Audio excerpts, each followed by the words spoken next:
ఊరి నాయన నా కార్కి ఏమన్నా అయిందా కాలేదా. ఇంజన్ సైడ్ అయితే కొద్దిగా ఎత్తే ఉంటుంది, ఆ కార్ అయితే బాగానే మునిగింది. సో అది తీయాలంటే నా ముందు ఇంకో కారు ఉంది, అది తీయాలి. వాడు ఇప్పుడు నైట్ 12:30 అవుతుంది. మా వాచ్మెన్ ఏమని అడిగితే నేను అలసిపోయినా అంటాను. ఈ అమ్మ జీవితం. ఇంజన్కి అయితే ఏం కాలేదు నాకు తెలిసి, వాటర్ కరెక్ట్ టైర్ వరకు వచ్చినాయి. వెనుక సైడ్ కొంచెం ఎక్కువ మునిగింది. ఆ కార్ అయితే చాలా ఎక్కువ మునిగింది. ఈ వాటర్ ఇక్కడి నుంచి వస్తాయి. ఈ కార్ అడ్డం ఉంది తీయడానికి, ఆ కార్ అడ్డం ఉంది. బ్యాక్ సైడ్ ఫుల్ వాటర్ ఉన్నాయి. ఒరే ఆంజనేయులు, ఇంకా ఒక్కసారి గట్టిగా వర్షం వచ్చింది అనుకో నైట్ బిస్కెట్ ఇంకా లక్షలు అయిపోతాయి ఖచ్చితంగా. ఈ కారుకు ఇంత ఉంది, అసలు ఎటు లేదు, మొత్తం బ్లాక్ అయిపోయింది కారు. మా వాచ్మెన్ మాకు ఫోన్ చేసి ఈ కారు వాళ్ళని తీయించు అని చెప్తే, ఆ కారు ఎవరిదో చూసి చెప్పు అంటే, నేను లేవను, నాకు 1 o'clock అవుతుంది, ఇదే పని మాకు అంటుంది. ఊరిని అమ్మ మీరు భలే ఉన్నారు.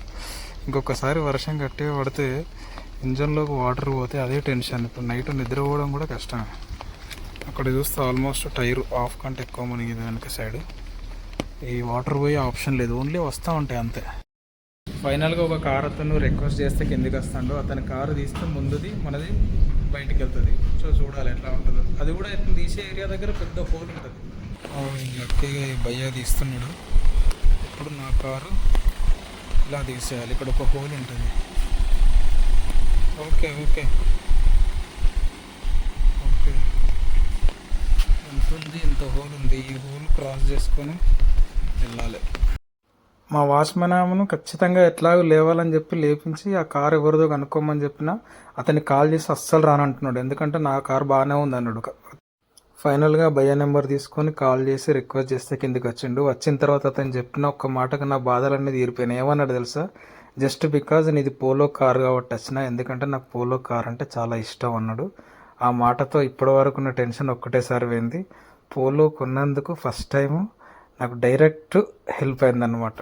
అది ఆ కార్ అంతే అంత ఇష్టం, నాకే కాదు అందరికి కూడా అన్నమాట. సో ఇప్పుడు నేను హ్యాపీగా వాడుకోవచ్చు. 1:30 అవుతుంది, ఇప్పుడు సేఫ్ ప్లేస్లో ఉన్నది. అండ్ నా కార్ పక్కన ఉన్న వైట్ కార్ ఉంది కదా, అతని నెంబర్ కూడా తీసుకొని పైకి వెళ్ళి అతన్ని పిలిచి అతని కారు కూడా బయటకు తీపించిన. సో అతని కారు కూడా సేఫ్ ఇప్పుడు.